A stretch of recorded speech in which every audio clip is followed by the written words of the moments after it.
A very warm welcome to you out there. I'm glad to have you join us on this special interview with His Excellency President Muhammadu Buhari, Commander-in-Chief of the Armed Forces, Federal Republic of Nigeria. My name is Adamu Sambo. Mr. President, I would like to say a very big thank you for this opportunity. Thank you. Let's begin from the very beginning. You came to power in 2015, promising to address Nigeria's fundamental challenges of security, economy, and corruption. You have done your best. Looking back, sir, what would you say you are most happy about? I think it's a relief to the people of Northeast, especially for really degrading the Boko Haram. If you go to the Northeast, you will try and find out. They used to occupy 17 local governments.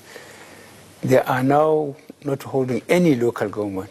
They have but resorted to holding some islands on the Lake Chad and indoctrinating young people, especially girls, roughing them up with explosives and sending them to soft targets, churches, mosques, marketplaces, and motor parks.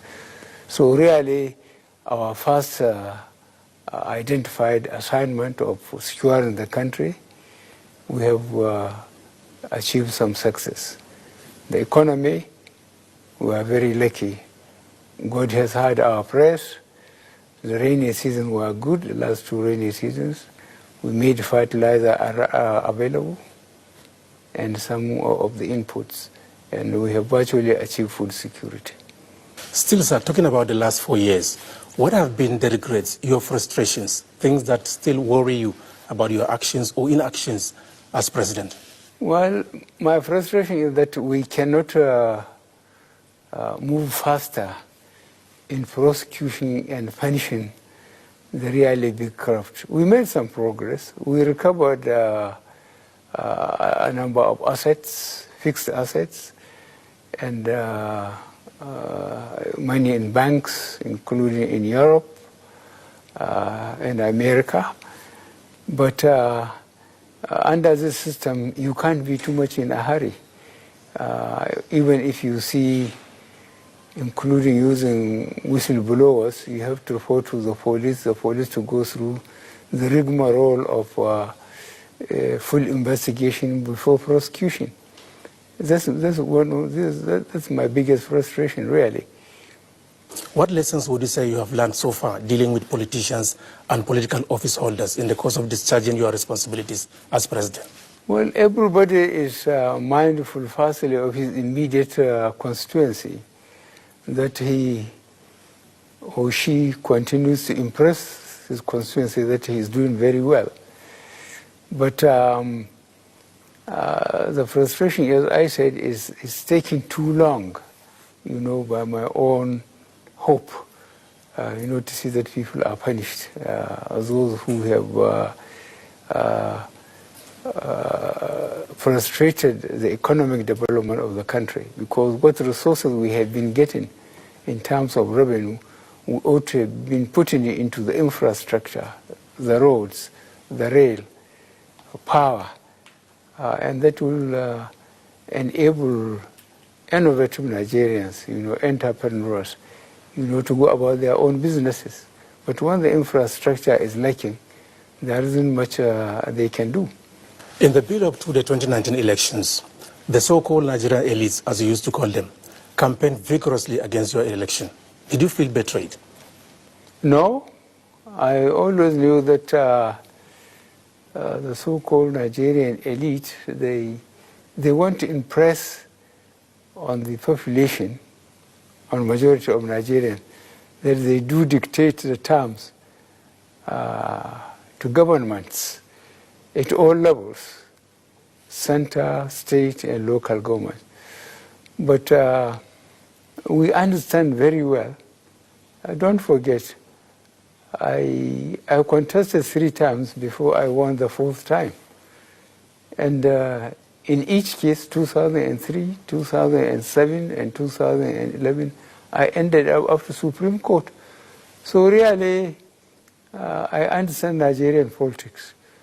But I found out that the elite are just for themselves. They are just, that's why I didn't so much bother about what they feel and what they threaten they could do.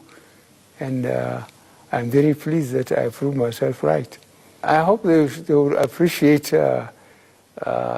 what sacrifice Nigerians have been making to make them to continue enjoying the position they have achieved, either materially or politically.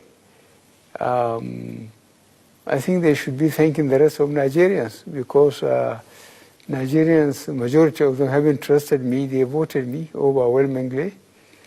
And I mentioned it once or twice that what gave me a lot of satisfaction was when I visited all the states, 36 of them, including Abuja.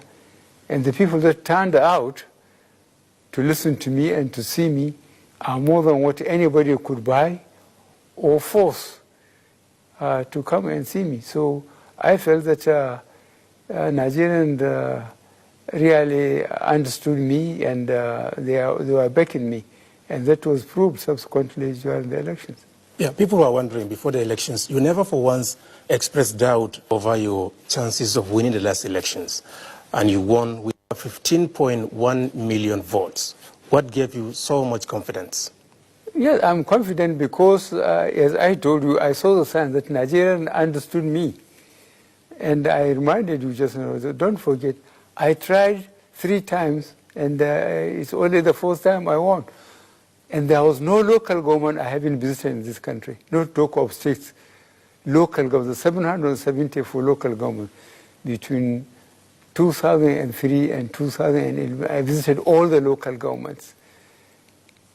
And most of the time, you know, I went by road or I used boats.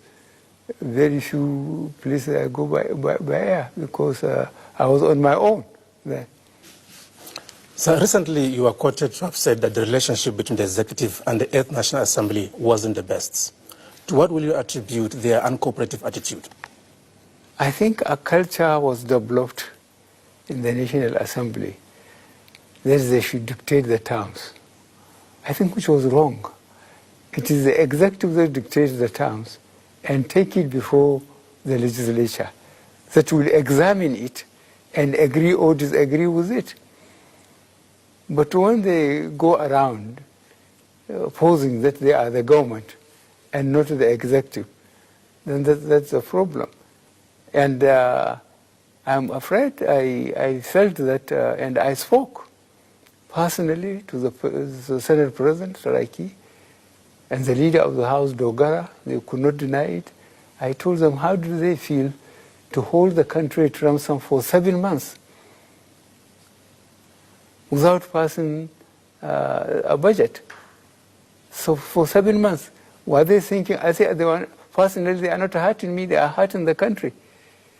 So really, in terms of patriotism, I think I rated them very, very low indeed. Has that affected the performance of your government? Yes, well, but there's a constitution. There are things that have to go through them. There's nothing I can do. But to hold a budget for 7 months cannot be justified if you really bother about a country. Okay, so Mr. President, security is still a major challenge. Despite the fact that you have degraded Boko Haram as promised, kidnapping for ransom is still an issue that is now threatening the peace of the country. How personally do you feel about that? I feel very bad indeed, because there is a failure of neighborhood security, in the sense that those who are perpetrating these atrocities against communities and against states and the country, they come from somewhere in Nigeria. Their neighborhoods know them. And we have traditional rulers. Then, of course, the police are in the front line. The police in every major town and city in this country. As I said, they were not given the uniform and the rifle to salute to impress anybody, but to secure the people. In this, I think the community leadership and the police, to some extent, have failed this country. So what assurance can you give Nigerians on that? The assurance I can give Nigerians that I will continue to do my best. So, sir, in the face of the prevailing security challenges, how will you describe the performance of the service chiefs and other law enforcement agencies? You see, one of my lucks is that I have gone through all this. I did virtually all the staff and command appointments from platoon, the 32 people or 36 or 40, whatever it is, to division. It was on record for a long time, I think, that I was the only officer in the Nigerian army that commanded 3 out of the 4 divisions then. The 4th division in Lagos, the 2nd division in Ibadan, and the 3rd division in Jos. So the security relative to the time I was on command has really gone down. I cannot claim to know what was happening after I left the military the way I left. But definitely, I didn't know person to person all the service chiefs that I picked. I depended on records and reports. And when we have a case of emergency, I don't think it's the time, to start disorganizing or organizing the military or any law enforcement agency as such. You have to take your time to do it, because these are institutions that they know their security more than every Nigerian depend on a strong center. We have no state police, we have no state army or air force or navy. So those people know more than ordinary Nigerians that the center has to hold for them to have security, both material and physical security. If they allow the center to collapse, automatically they are the one leaving. So are you satisfied with their performance? We understand you have given them all that they required. I'm used to very high standards. I told you I did all the commands and so on, from second lieutenant to general, and commands all over. I'm still expecting more, but I'm thinking of what happened between 1999 to 2014. I suspected a lot of things went wrong, including accountability and the efficiency of the military and law enforcement agencies. Mr. President, last year you have promised members of the National Working Committee of your party that you are going to expand your cabinet. That is yet to happen. Are you likely to do so in the next level? I have addressed the cabinet. I said goodbye to them, at least for the 4 years we were to attain by the 29th instant. I still haven't discussed it with anybody, and you will not be the first person I will discuss it with. Okay, so what kind of people are you likely to have as ministers in the next 4 years? To begin with, when I addressed this cabinet, I said I am very pleased we didn't have any major scandal. I think this is a major achievement. And anybody who hasn't got any evidence against any minister, then people have to trust me. Which of the ministers I will retain, which ones I will say goodbye, and very sincerely too. I don't go beyond that because I haven't discussed it with anybody yet. So, sir, as you begin your second term in office, is there anything you intend to do differently in the way and manner you execute your mandate? I will try to make the police and the judiciary much more efficient. As I told the police and told a lot of people, the police are in the front line. As I said, there is no town where we don't get a police station. They are supposed to be the front line for law and order. The only thing closer to the people than the police are the neighborhood itself. People know in some communities, if people steal, they know from which family, who stole it, or which kind of criminals in the family. That's what I expect of Nigerian police to achieve. Absolute community security. To know the criminals around them so that they can straight away head for those who committed certain crimes and get them prosecuted. I asked you that question because some people have started speculating that you are likely to be more ruthless against those who do not mean well for the country, the thieves, economic saboteurs, and other criminal elements. Are we seeing more of a General Buhari in the last lap of your administration? Well, it makes sense.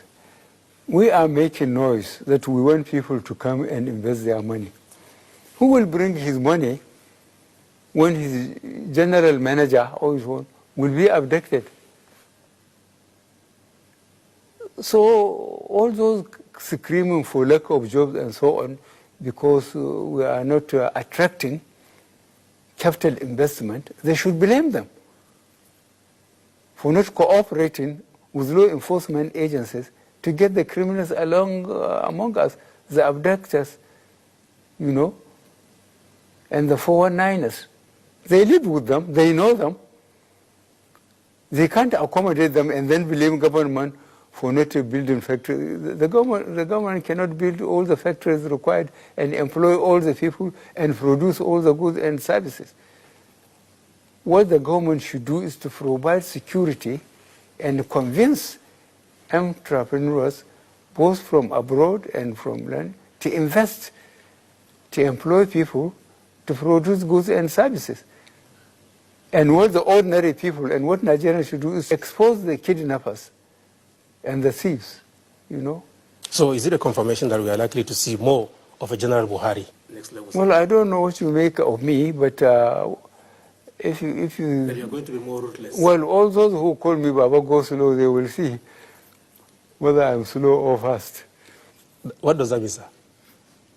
It means that I will persuade the police and the judiciary to be hard.